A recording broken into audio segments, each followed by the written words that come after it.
राजा भोज के दरबार में कालिदास नामक एक महान और विद्वान कवि थे। उन्हें अपनी कला और ज्ञान का बहुत घमंड हो गया था।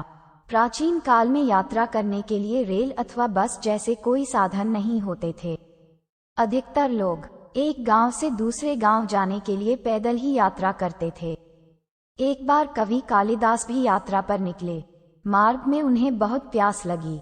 वह अपनी प्यास बुझाने के लिए मार्ग में किसी घर अथवा झोपड़ी को ढूंढ रहे थे जहां से पानी मांगकर वह अपनी प्यास बुझा सकें। चलते चलते उन्हें एक घर दिखाई दिया।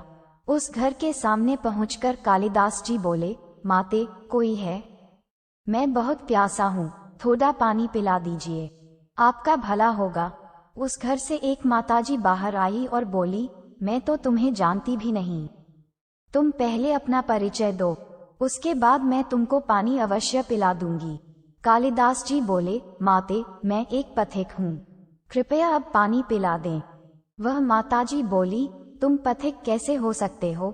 इस संसार में तो केवल दो ही पथिक हैं, एक है सूर्य और दूसरे चंद्रमा। वे कभी नहीं रुकते, निरंतर चलते ही रहते हैं। तुम झूठ न बोलो, मुझे सत्य बताओ। कालिदास जी बोले, मैं एक अतिथि हूँ, अब तो कृपया पानी पिला दें। माताजी बोली, तुम अतिथि कैसे हो सकते हो?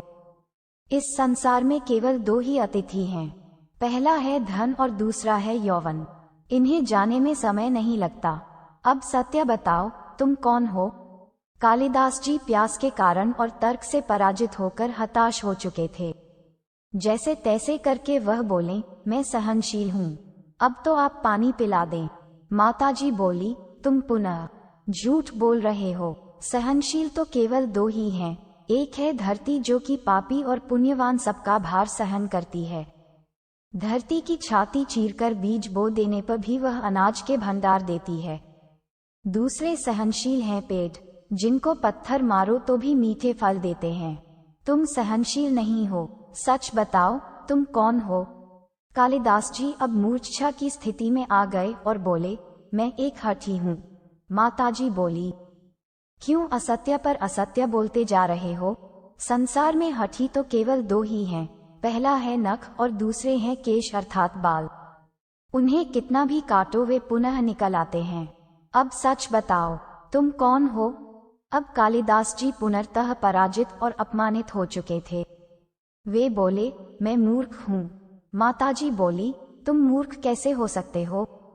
मूर्ख तो दो ही हैं, पहला है वह राजा जो बिना योग्यता के भी सभी पर शासन करता है, और दूसरा है उसके दरबार का पंडित जो राजा को खुश करने के लिए उसकी गलत बातों को भी सही सिद्ध करने की चेष्टा में ही लगा रहता है और सदैव उसका झूठा गुणगान करता रहता है।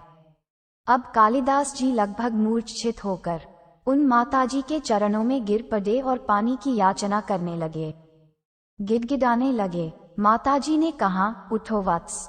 उनकी आवाज सुनकर कालिदास जी ने ऊपर देखा तो वहां साक्षात सरस्वती माता खड़ी थीं।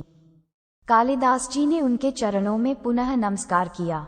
सरस्वती माता ने कहा, शिक्षा से ज्ञान आता है, अहंकार नहीं। तुम्हें अपने ज्ञान और शिक्षा के बल पर मान और प्रतिष्ठा तो मिली, परंतु तुमको उसका अहंकार हो गया। इसलिए मुझे तुम्हारा घमंड तोड़ने के लिए, अहंकार नष्ट करने के लिए मुझे ये लीला करनी पड़ी। कालिदास जी को अपनी गलती समझ में आ गई और उन्होंने सरस्वती माता के चरणों में शरण जाकर उनसे क्षमा मांग ली।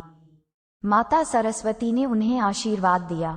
कालिदास जी ने वहां भरपेट पानी पिया और वह अपनी यात्रा पर आगे निकल पड़े। अपने ज्ञान और विद्वत्ता पर कभी घमंड नहीं करना चाहिए। घमंड हमारी विद्वत्ता को नष्ट कर देता है। कहानी अच्छी लगी तो वीडियो को लाइक करें, अपने दोस्तों के साथ शेयर करें और इस कहानी से आपने क्या सीखा कमेंट में जरूर बताएं और ऐसे ही ज्ञान से भरी और भी कहानी सुनने के लिए चैनल को सब्सक्राइब करें। और तब तक के लिए जय श्री राम दोस्तों, मिलते हैं एक नई कहानी के साथ। धन्यवाद।